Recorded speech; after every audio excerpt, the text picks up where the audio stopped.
Have you ever felt completely disposable, like your time, your effort, your very presence meant nothing to someone who promised to pay you for it?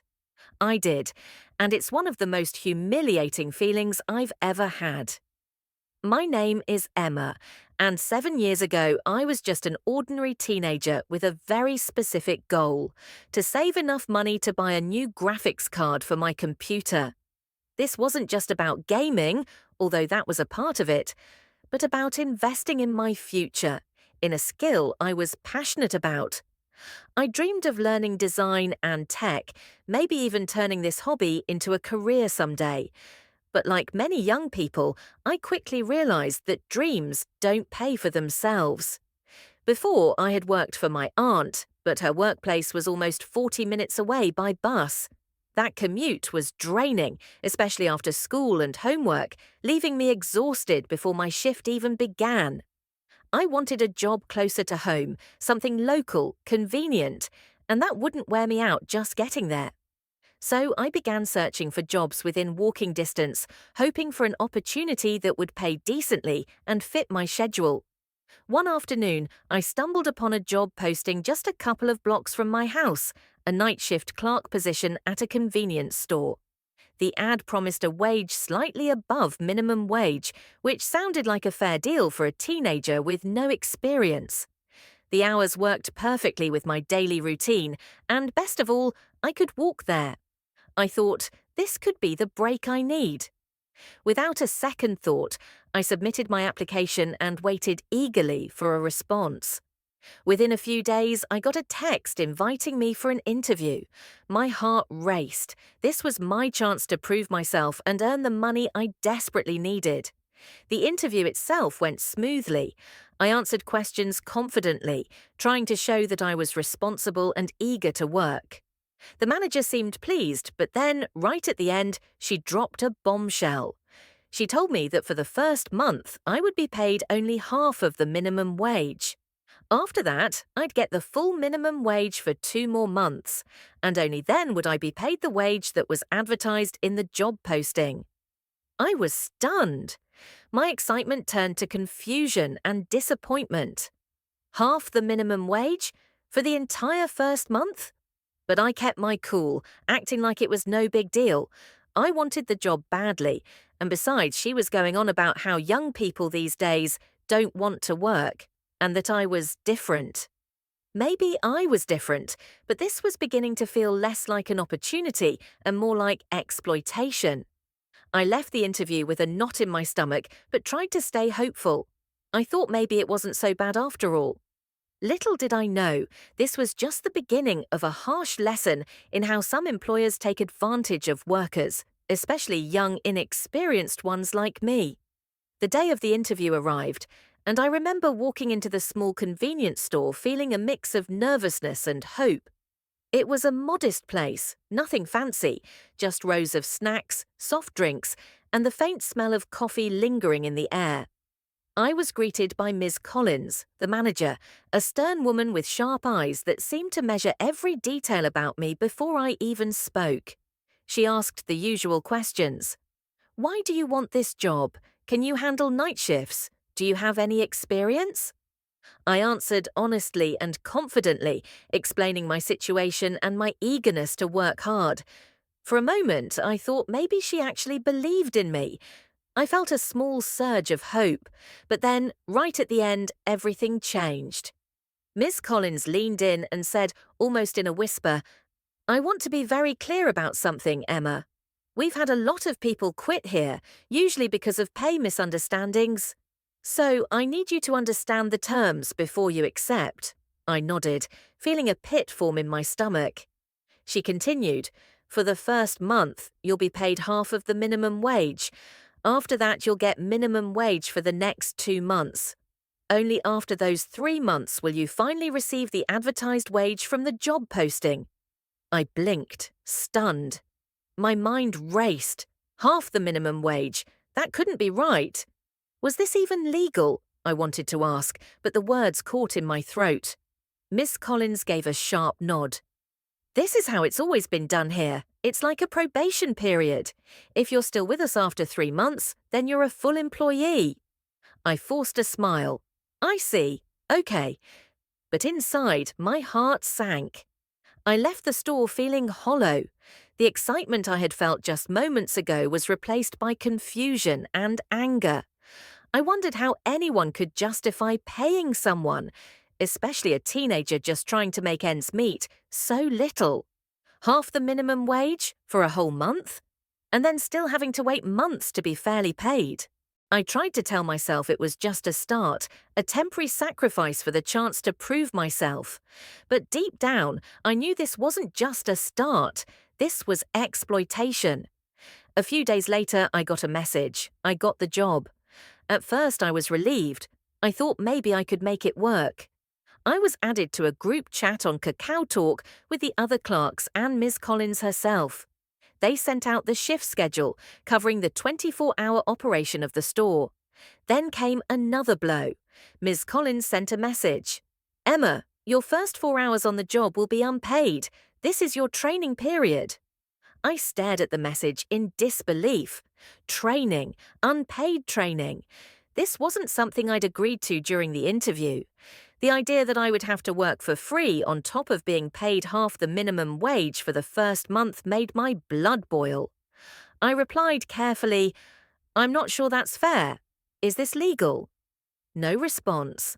The silence spoke volumes. It was like I was being told, "We can take whatever we want from you and you have no say." That day, my excitement about the job evaporated completely. I felt like I was being set up to fail, or worse, being taken advantage of. I thought about quitting immediately, but I was desperate for money. I needed that graphics card, and I told myself I'd endure it, just for a little while. Still, every time I looked at my phone, every time I saw a message from Ms. Collins, I felt more trapped. And it wasn't just about the money anymore, it was about respect, about dignity, about the principle that no one should be treated like they're worthless. I talked to a few friends and family about it. They were shocked. Half the minimum wage, unpaid training? It sounded illegal to them too. But I felt powerless. If I refused, I'd lose the job. If I stayed, I'd be underpaid and undervalued. That internal battle went on for days. Meanwhile, in the group chat, the other clerks seemed resigned to the situation. Some had been there for years and said, "This is just how it is." Others quietly complained about the unfairness, but kept their heads down. Ms. Collins maintained a tight grip on the group. Her messages were strict, sometimes harsh. Any question about pay was brushed off or ignored. It felt like dissent wasn't welcome. I remember one incident vividly. A new clerk asked if there was any chance for a raise sooner than 3 months. Ms. Collins responded coldly, "No exceptions. You either accept the terms or you don't work here." It was a stark reminder. The power was all on her side. Every day I felt more like a cog in a machine, replaceable, expendable. Yet, despite the unfair terms, I showed up. I worked my shifts, keeping my head down, telling myself it was temporary. But then came the day of the first unpaid training session. I spent 4 hours shadowing an older clerk, doing menial tasks that felt pointless, all while knowing I wouldn't be paid a single cent for it. I watched the clock tick away, counting every second of my wasted effort. It was demoralizing. At the end of the day, I felt exhausted, used, and angry. How could anyone justify this? How could they get away with paying half wage and then making employees work for free during training? I started to wonder if it was just me. Was I imagining it? Was I being too sensitive? But no, these were facts. The law clearly states minimum wage applies to all hours worked, including training. The more I learned, the angrier I became. This wasn't just a bad job. It was exploitation on a calculated, systematic level. Ms. Collins wasn't just trying to save money, she was trying to take advantage of anyone who didn't know their rights. And me, I was her target. I realized then that this wasn't just about me getting a graphics card anymore. This was about standing up for something bigger: dignity, fairness, respect. But how do you fight a manager who holds all the cards? Who can threaten your income and your future with a single word? How do you stand up when you're young, inexperienced, and scared? These questions haunted me as I weighed my next move. When I first learned about the wage terms, shock hit me like a freight train. Half the minimum wage? Unpaid training? It felt like a punch to the gut.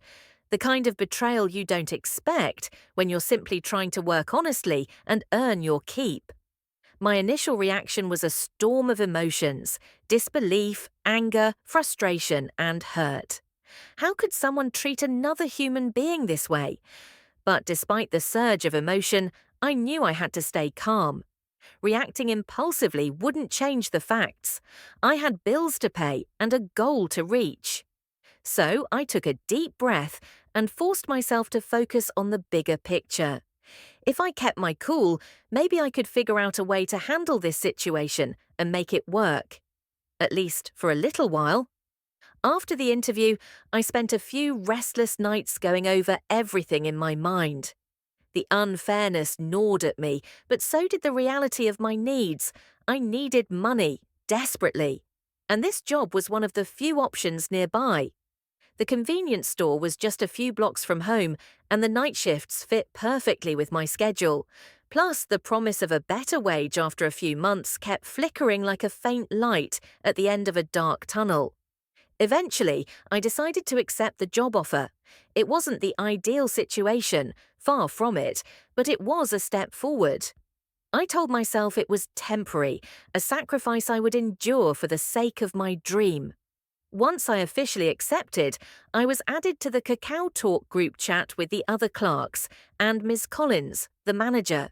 The group was lively but tense, filled with quick exchanges about schedules, store policies, and occasional complaints. The other employees seemed resigned to their fate, used to the strict rules and low pay. Soon enough, I received my work schedule. My shifts covered the night hours, just as promised. It felt surreal. I was officially part of this small team, part of a world I barely understood. At the same time, I kept reminding myself to stay alert. I knew this wasn't going to be easy, and I had to be ready for whatever challenges lay ahead. Despite the unfair conditions, I tried to focus on the positives.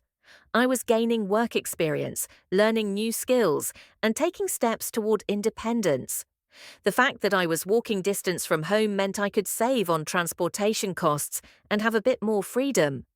But underneath it all, the sting of being undervalued lingered. I watched how Ms. Collins controlled the group chat with an iron fist. Any question about pay or schedule changes was met with curt answers or complete silence. There was no room for discussion or negotiation. The other employees warned me not to cause trouble. "This is just how it is," they said. "If you want to keep your job, don't ask too many questions." Their resignation scared me. Was this really the norm? Was I about to be trapped in a cycle of exploitation like them? Every message from Ms. Collins felt like a reminder. You're replaceable. You're powerless. Still, I showed up for every shift. I kept my head down and did my best. The job was monotonous but manageable. I stocked shelves, manned the register, cleaned, and made sure the store was ready for customers. At night, while I worked, my mind often wandered to the graphics card I hoped to buy. It was a small light in the darkness, a symbol of what I was working for. But even as I pushed through the long hours, I couldn't shake the growing feeling that I was just a number on a schedule, easily replaced, easily ignored. One evening, after a particularly long shift, I asked a fellow clerk how long she'd been working there. She shrugged and said, "A few years." "You get used to it." That answer sent a chill down my spine. Was I signing up for years of this? The more I thought about it, the clearer it became. I needed a plan. I couldn't let this job crush my spirit or my dreams. I promised myself I would do my best, but I would also keep my eyes open. If the situation got worse, I'd be ready to walk away. For now, though, I stayed. The decision was hard. Part of me wanted to rebel, to quit on the spot and never look back. But I was scared.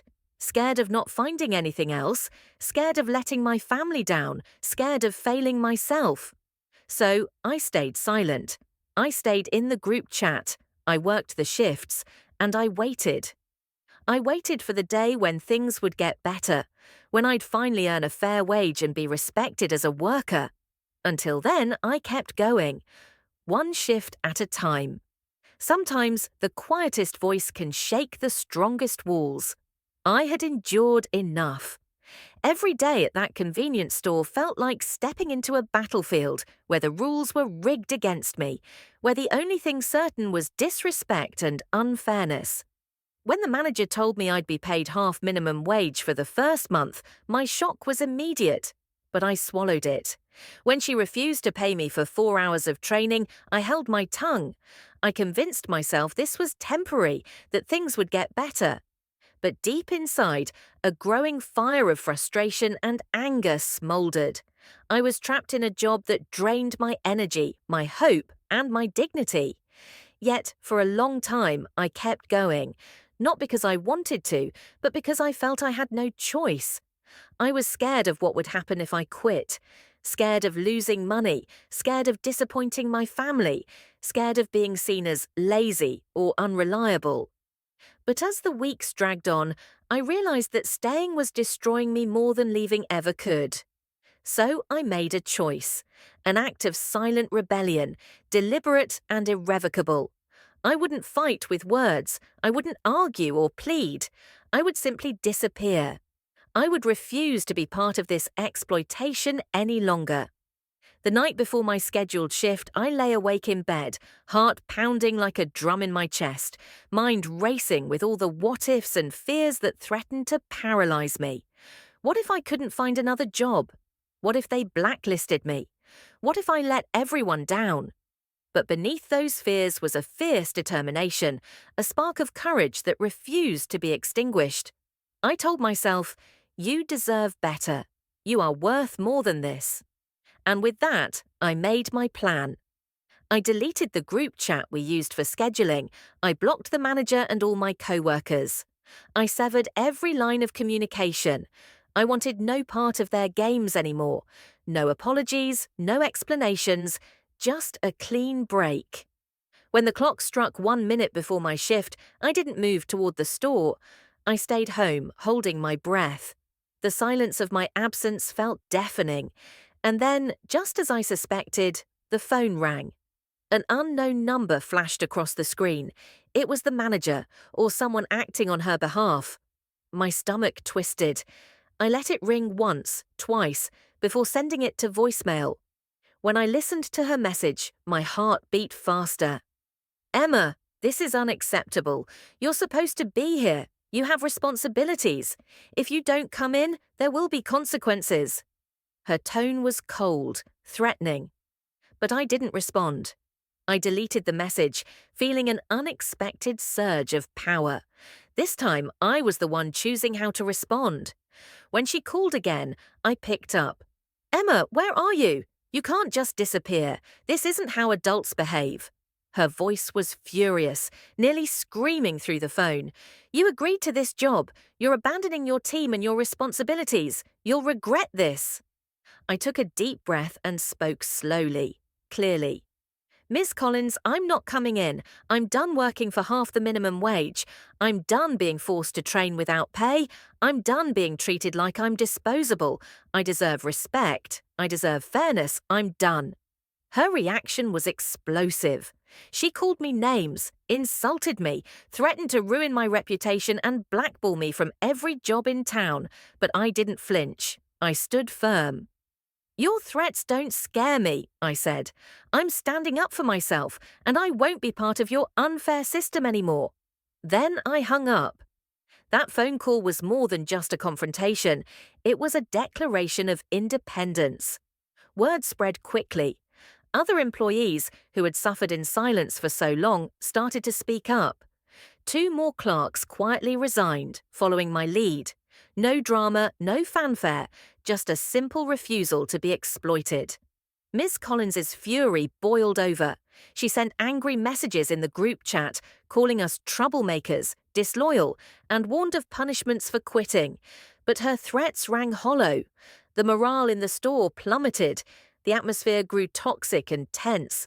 Customers noticed the change, the absence of familiar faces, the rushed service, the coldness behind the counter. The reputation of the store sank as fast as the team fell apart. The silent strike we took sent ripples far beyond what I imagined.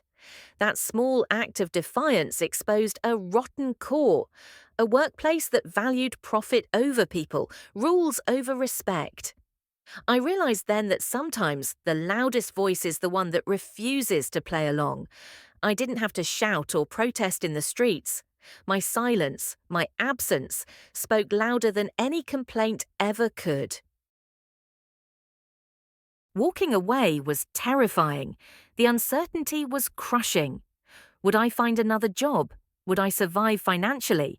Would I be judged? But as the days passed, I felt a strength I hadn't known I possessed. I was reclaiming myself, my dignity, my worth, my voice. I was no longer a victim, but a fighter in my own quiet way. This silent act of rebellion wasn't just for me, it was for everyone who had ever been exploited and silenced. It was a reminder that sometimes the greatest revenge isn't about retaliation or confrontation. It's about refusing to be broken. It's about standing tall and walking away with your head held high. Because no job, no manager, no toxic workplace is worth sacrificing your self-respect. And sometimes the most powerful revolution begins not with noise, but with a simple act of courage, the choice to say no. Sometimes life pushes us into situations that feel unfair and overwhelming. When I look back on my experience with that job, I realize it was more than just about unfair pay or bad management. It was a test of my own self-worth and courage. I learned that standing up for yourself doesn't always mean confrontation or loud arguments. Sometimes it means choosing to walk away, choosing to protect your dignity even if it's scary or uncertain. One of the most important lessons I took away is that no job, no paycheck is worth sacrificing your respect or your mental health. When you're trapped in a toxic environment, it can feel like you have no options. But the truth is, you always have choices, even if those choices feel difficult or risky. I chose silence and absence as my form of protest, but it was powerful enough to expose unfairness and inspire others to take a stand. Another message I want to share is about the value of self-respect and personal boundaries. It's easy to let others push you around, especially when you're desperate for work or approval. But letting go of toxic situations doesn't make you weak, it makes you strong. It shows you value yourself enough to demand fair treatment, even if that means standing alone for a while. I also realized that injustice often hides in plain sight. The manager's unfair policies were not hidden, they were out in the open. But many people stayed silent, afraid to speak up. My choice to act, even quietly, helped break the silence and gave others courage to follow. Sometimes one person's courage can create a ripple effect that changes a whole system.